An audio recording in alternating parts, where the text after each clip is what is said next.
Welcome, friends.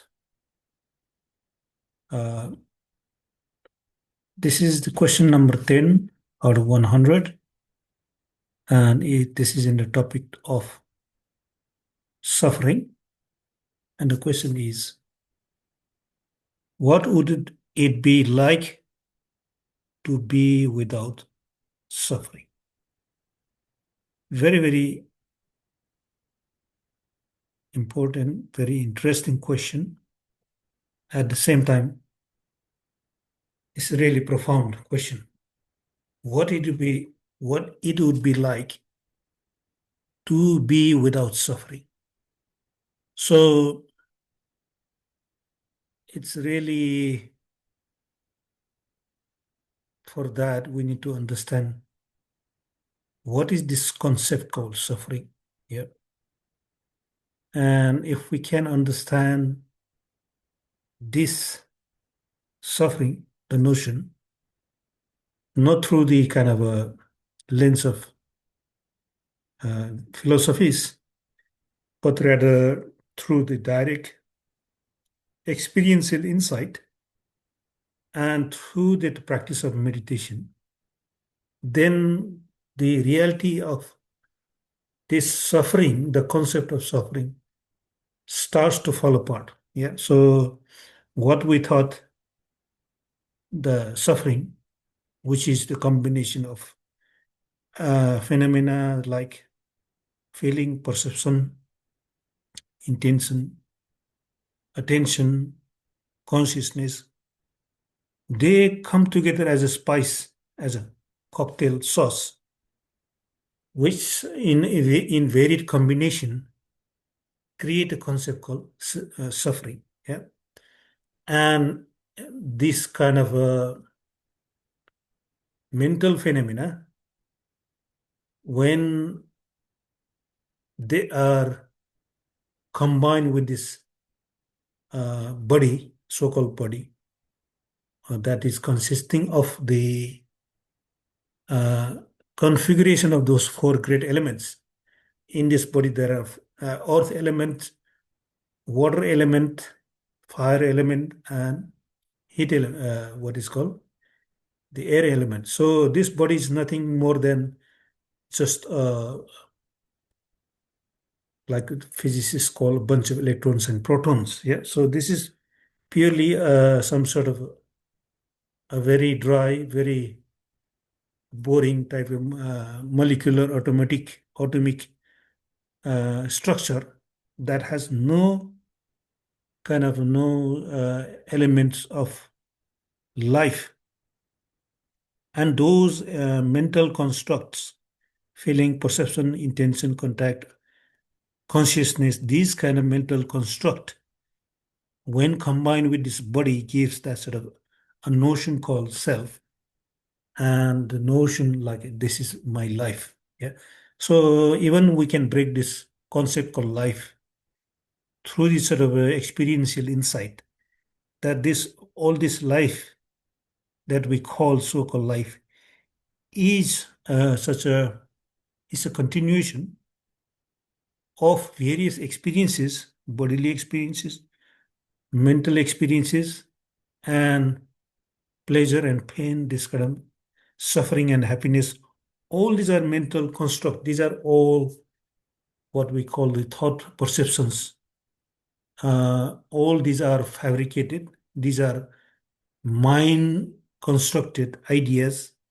So that is why when we let go of all these very, very uh, emotional attachment and that's kind of philosophical lens to this overall experience and the concept called life, then it's really this life is nothing solid as we previously thought.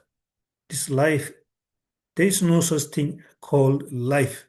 It is just a imagination. It is just a construct. Yeah. So that is how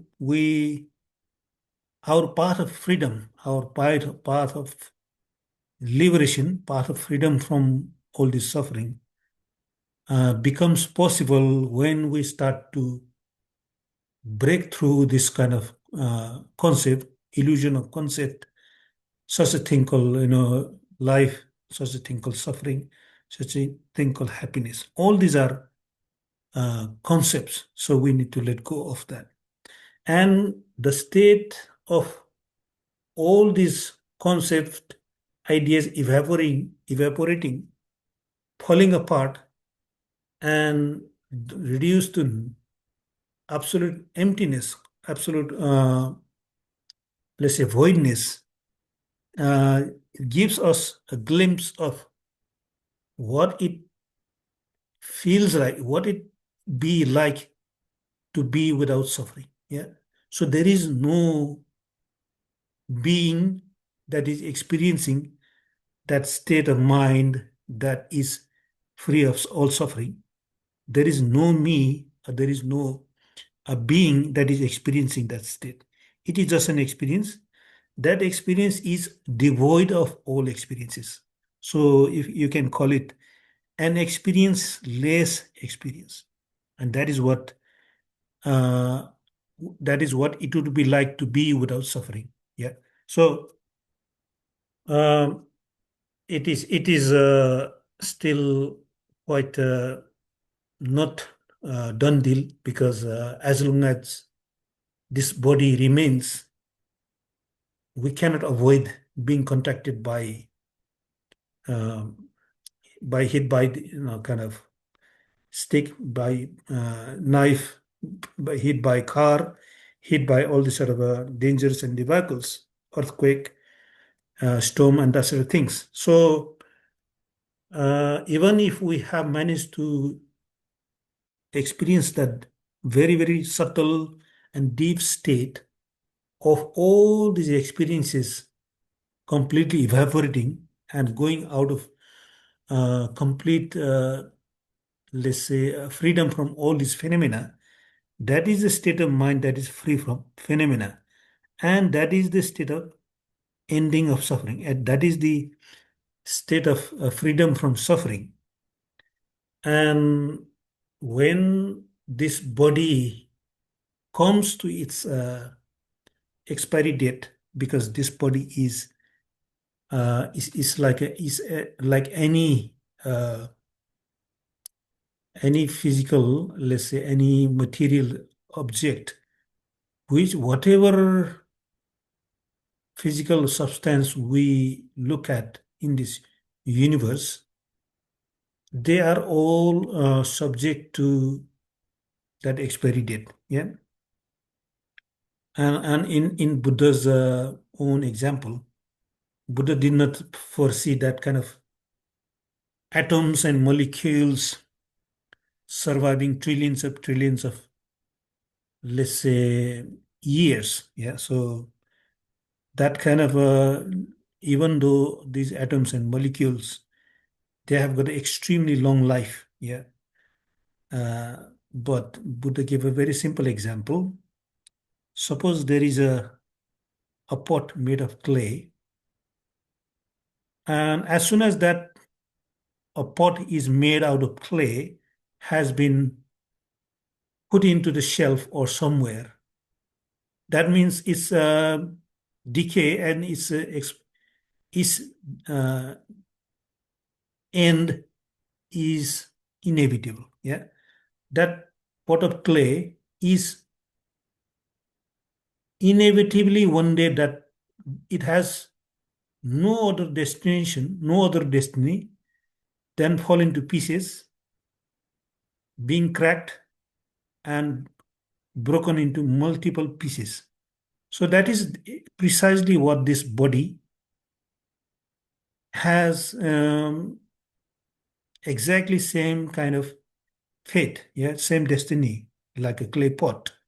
So this body will die. There is no other way for it to continue than to fall into pieces, decay, turn into dust, and so on. Yeah. So that is why this body will have its certain lifespan, and all these mental construct that we thought are the synonyms for life, they will, what is going to happen as Buddha's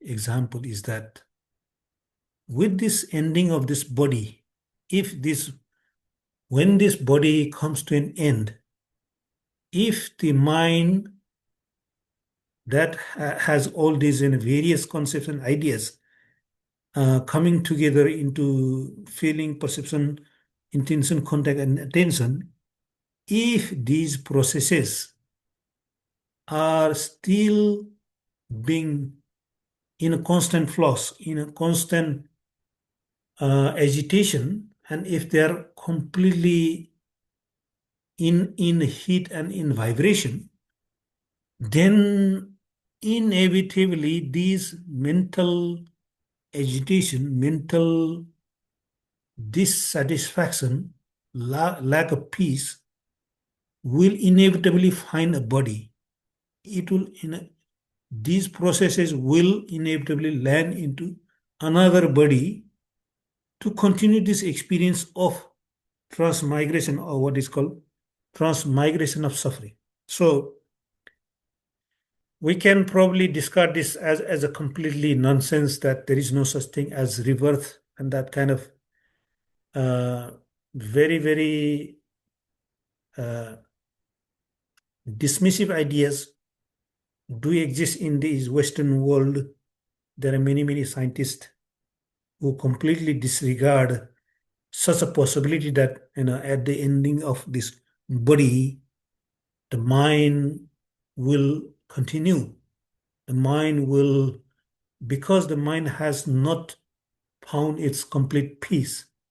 That mind is hot. It is not cooled off. And because of this heat, the mind is not cooled off.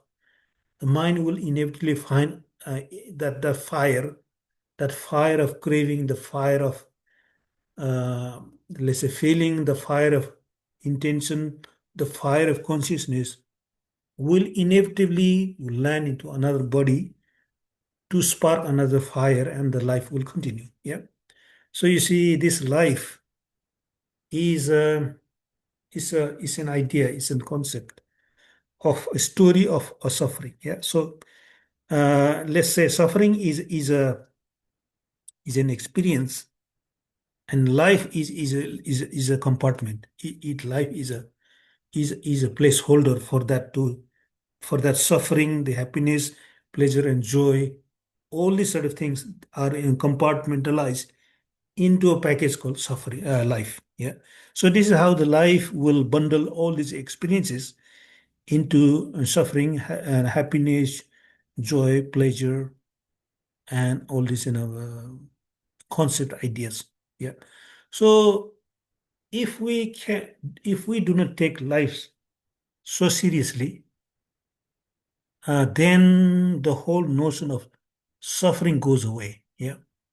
So if you do not take this body as yourself, this feeling, this perception, consciousness, intention, attention, all these phenomena, if these have been abandoned, if these have not been reacted to, when these phenomena do come together in our state of mind, when we develop that sort of a purification of mind to settle all this in a fire of craving, the fire of, let's say, attention, the fire of feeling, these kind of things will be calming by through that process of letting go, through the process of relaxation, through the process of abandoning. Yeah.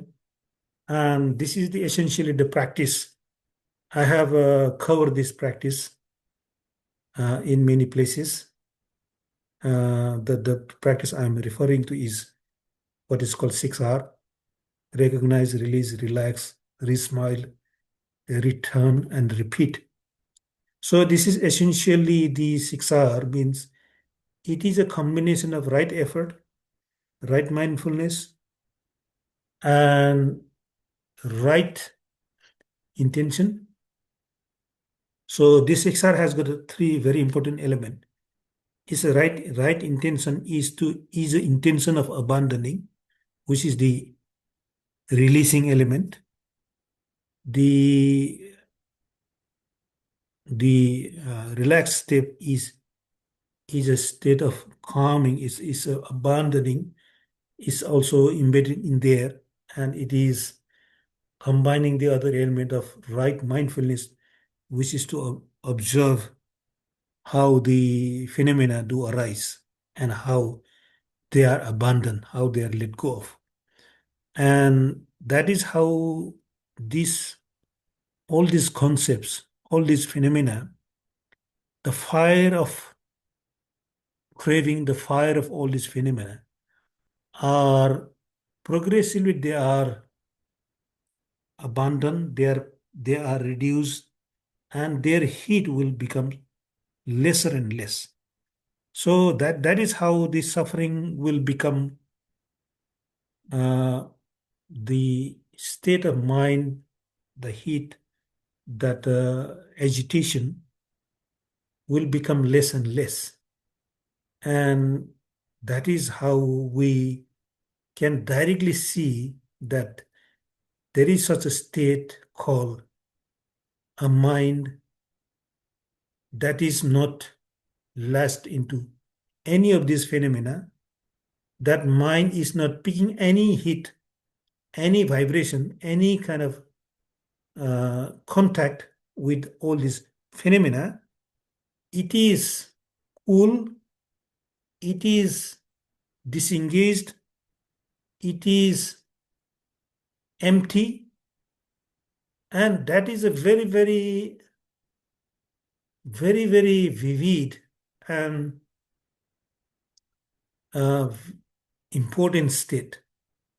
And how do we arrive at that state? Is we abandon these, very, very gross distractions.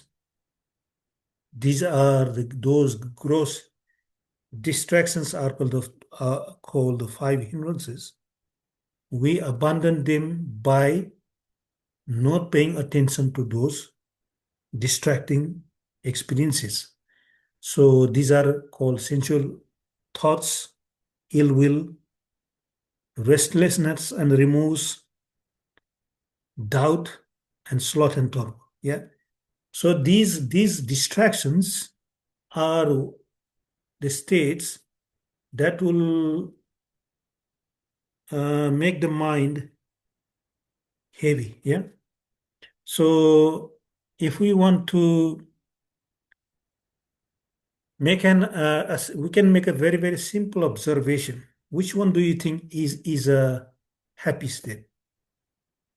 Uh, an object that is loaded with large burden of all this heavy stuff, heavy feeling, heavy contact, heavy attention, heavy consciousness, or a state where all these heavy burdens have completely been abandoned. It has completely nothing. So you can compare a mind that has no burden, no heavy load, and completely devoid, totally empty. It's devoid of all phenomena. Yeah. So if you compare these two, you can immediately can identify, you can see this is suffering and this is the end of suffering. Yeah. So this is how we in our meditation, we start our meditation with sort of very, very heavy, extremely mundane state of mind that is so much preoccupied, so much obsessed, so much anxious and worried, and many, many such preoccupations, causing the mind to sink. It is sinking in that sort of quicksand or that sort of very, very vicious cycle. And imagine if when these things that are dragging your mind, that are so heavy, the mind is barely able to cope with this sort of burden. And if they have been successfully abandoned, separated, when they have been abandoned and separated, and mind becomes lighter and lighter because all these burdens have been let go, you can see the freedom, that state of mind, which is empty, which is devoid of all these phenomena, is at the state of freedom from suffering. And that is what it will that is what it will be like to be without suffering. Yeah. So we are training, we do train our mind. And this is the path that the Buddha discovered. Buddha showed that there is this state, this snowball effect. This suffering do continue, as I mentioned earlier. It does not terminate with the ending of this body.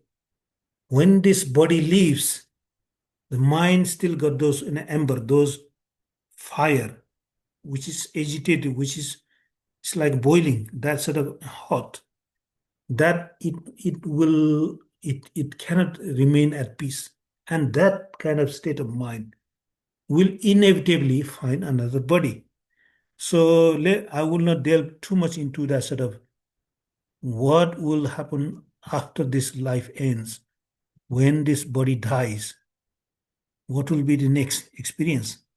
So it will be quite a complex scenario of what kind of activities that was done through your body, speech, and mind, that will determine whether those in your mental state, is it going to be in a happy state of mind to lead to the rebirth in that sort of higher and more uh, peaceful existences, or to be, if the deeds are heinous, if the deeds are extremely violent, if you have done those kind of activities, then we cannot expect a good life. We cannot expect a heavenly existence. And if we have done all we have done in this life is to cheat, harm, suppress others, to torture others, and to cheat and these sort of things, we cannot find a good existence if we have spent all our life causing suffering to others. So it is a wishful thinking that by praying, by doing that kind of activities through your prayers, you will not be able to cancel that sort of a deed that you have done in your past days or years. So this is why this suffering it carries on like a shadow. Yeah. So this suffering is extremely uh, universal. It is extremely uh, extremely durable. Yeah. You cannot stop this suffering. That's it. I had enough of this suffering. I didn't want any more suffering. You have no way of being free of this suffering. Yeah. You are bound. You are always. So that is why this Buddha calls this bondage. Yeah. You cannot be free of suffering by your wishful thinking, by kind of by trying your, all these sort of prayers, chanting, by, kind of imagining that you can be free of suffering. This suffering is, it's like whether you like it or not, you have to breathe. This suffering is uh, gonna remain with you no matter what. Yeah. So it is extremely universal. This suffering is so so everlasting, and only the Buddhas know how to d- drive us completely be free from this suffering forever. Yeah. So no matter what kind of philosophies you go for, if you don't know how to disentangle this suffering from all these experiences, then all you can do is you can wish, you can imagine, and you can pray that no, may the God will, make you free of suffering, and that will just be wishful thinking, and you better find this way out sooner than be in that sort of daydream that somebody will save you from the suffering. Yeah. So this is why uh, this existence and this kind of body and mind being kind of a very, very, uh, it's like you can never separate this process of mind and body latching together to give you that sort of pain, to give you that feeling, to give you that perception, to give you that consciousness. As long as these mind and body uh, become, let's say, integrated in this process, that suffering will inevitably, it will ensue forever. Yeah. So this mind-body mechanism, mind-body process that generates pleasure, pain, all this feeling, perception. This is what the Buddha called this suffering is in this kind of what is called, it is dependently arisen. Yeah. It is dependent. It is why this suffering arises. It is because we are pushing this suffering like a snowball. It is getting constantly supported through the fuel of our attention. We are nourishing this in a process to continue forever. Yeah. So until and unless we know where to put a break on this process, then this suffering will continue forever. And what happened was the this kind of uh, uh, attachment, this kind of body and mind mechanism, we will we can only put a break, complete break on that through the practice, through the process of what I earlier mentioned, that we need to see how this process arises, how uh, how this feeling arises, how this perception arises on each of these sense doors. They arise due to the process called dependent origination of suffering. Yeah. So it is a very it is not very clear. Many people think that these phenomena like feeling, perception, these arise one after another. But if these kind of things were uh, following one after another, then any kind of people who has got a deep concentration would have been able to separate them. Okay, this is feeling, this is perception, this is consciousness, this is intention, and so on.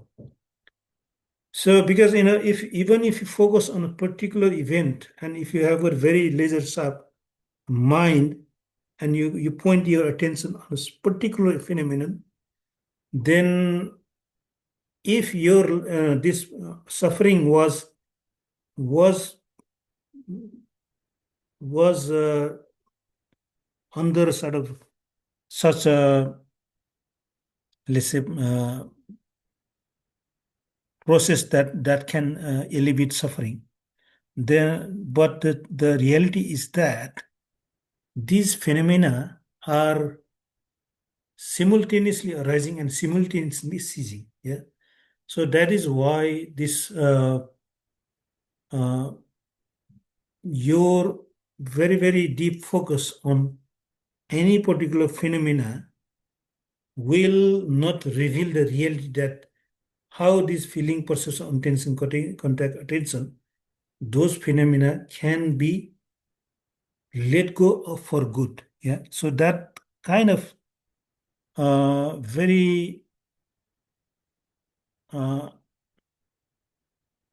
that this process called paticca samutpada is it's a secret of this universe. Yeah, this universe has got a secret to keep us bound in this suffering forever, and the key to break free of jail is to unravel this process of how this suffering do arise simultaneously and how they cease simultaneously. And that is how we break free of the suffering by finding where there are kind of a where there is a cracks, where there is a where there are some small aperture from where we break through this process.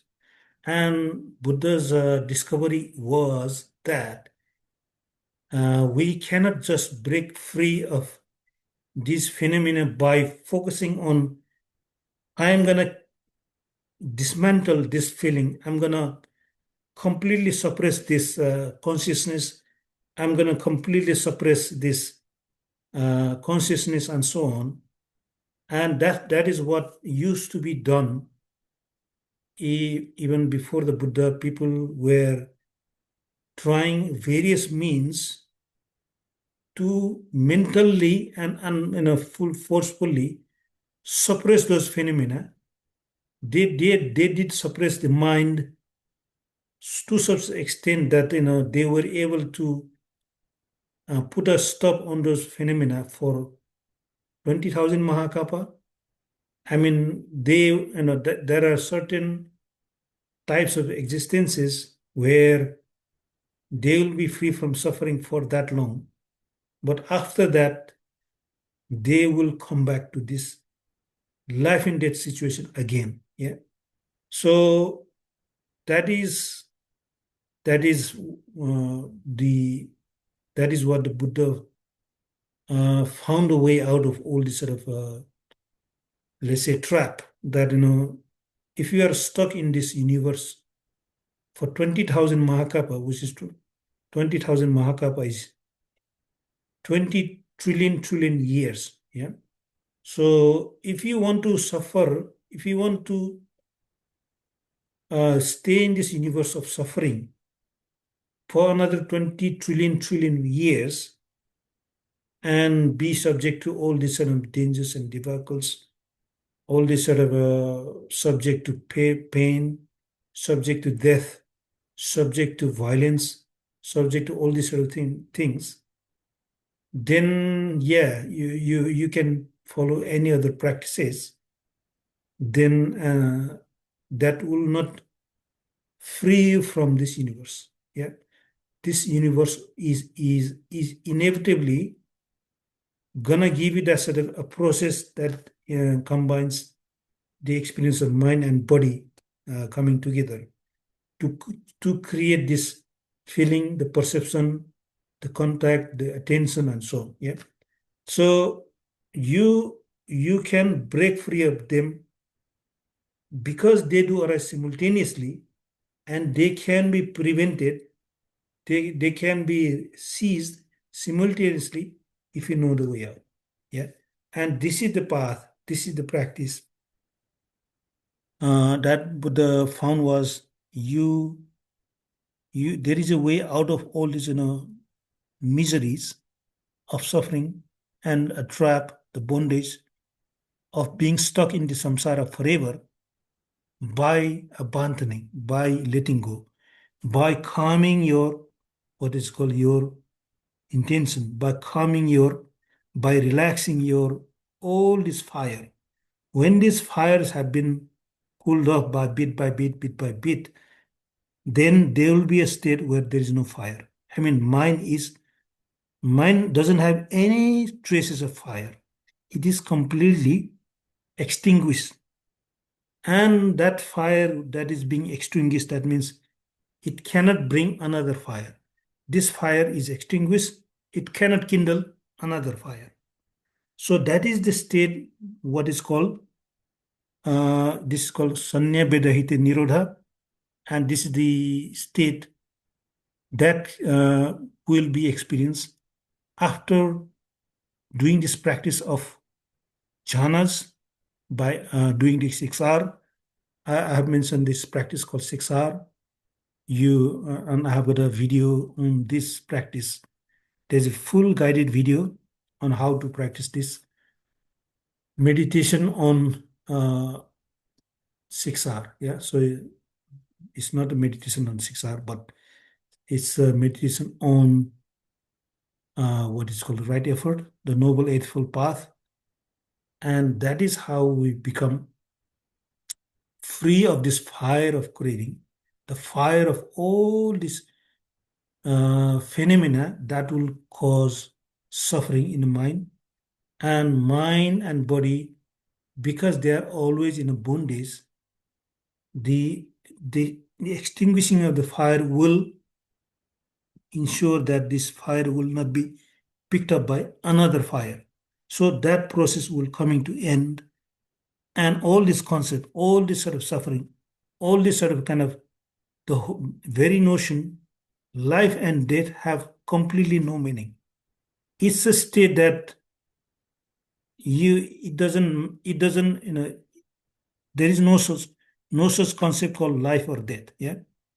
In the state of Nibbana, it's a state of no concept, no fire, no birth, no death, no feeling, no perception, no contact, no attention. It is a complete freedom in every sense. So that is the path that the Buddha showed, where you can always, there is security, there is safety, that is nobody can steal, nobody can. It's a perpetual freedom. It is a freedom in every sense. And this is what this practice will lead us to that state. Yeah. That you never have to worry about what to eat, when to go to bathroom, when to drive a car, whether I need a house.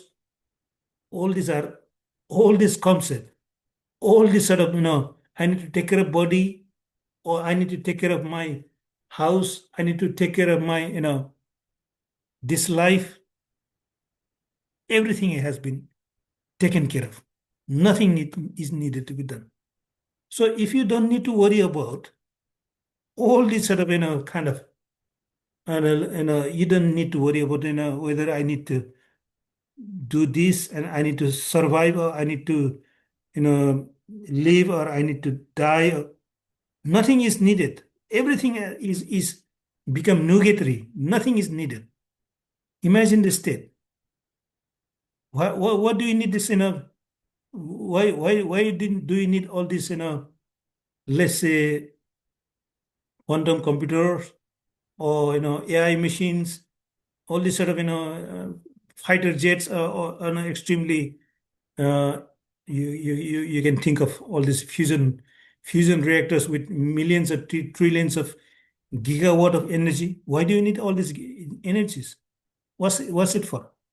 If you don't need all of these things, if you don't need anything at all, then there's no point in you. You are not dependent on any of these material or experiences.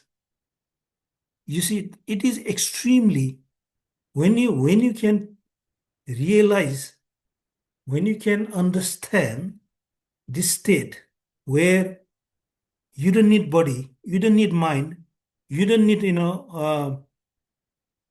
earth, you don't need space, you don't need heat, you don't need feeling, nothing is needed.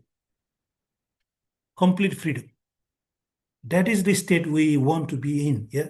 So if you can appreciate that, if this such a thing, never have to be dying again, never have to be reborn again, never have to be in hunger again. This is the ultimate freedom in every sense. So this is what this path is all about, and that is the state. Yeah. So if you can at least make some appreciation, then this is the ultimate reward of practicing this path, and a very good, let's say, taste of this experience.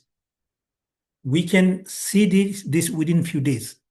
We don't need to do tens of hundreds of years of all this austere practice. You know, you know, with your one feet, standing on your one feet with your naked body. We don't need to do all this sort of what is called tapasya in this practice. It's a very, very comfortable practice.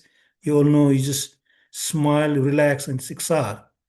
And it's a very, very joyful practice that can be done. You don't need to go and be a monastic. You don't need to be a monk.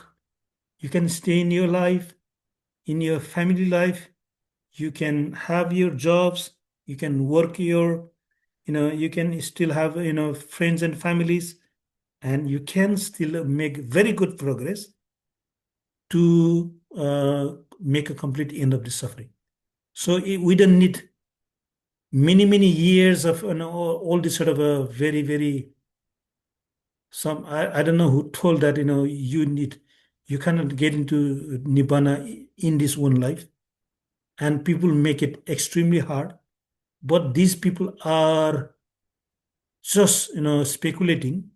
They have not seen the process. They have not experienced what this Buddha's path, Buddha himself called immediately effective. It is visible here and now and immediately effective. That is what Buddha said.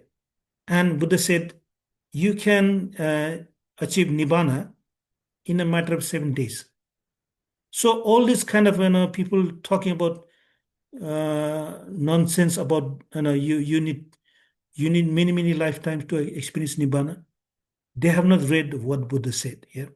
So this is what I would like to share, because I do really think that my friends, whoever can at least have some trust in me, if you think that I'm talking some sense, and if you think that I know something that you don't, then please uh, listen to these words. Whatever I said, I have seen for myself. I have got every evidence from the Buddha's Pali text. Whatever I said, they can all be verified through the reading of the Pali Sutta text. So I really think that you need to use this life to find that freedom. That that freedom where you never have to die again, you never have to be reborn again, you never have to be dragged into pain and disaster and debacles, never needing to feel the hunger, never facing any calamity and disaster. So that kind of state is still possible in this life. It doesn't take many, many years. You can experience this in days or in weeks, not not like in many, many lifetimes. Yeah. So that is how this a state of life without suffering can be experienced in a very, very short time. Yeah, that is possible. And I have seen this process. I have experienced this, and so can you. Yeah. That is all I can say here. So hopefully this has been useful to you. And I will conduct uh, many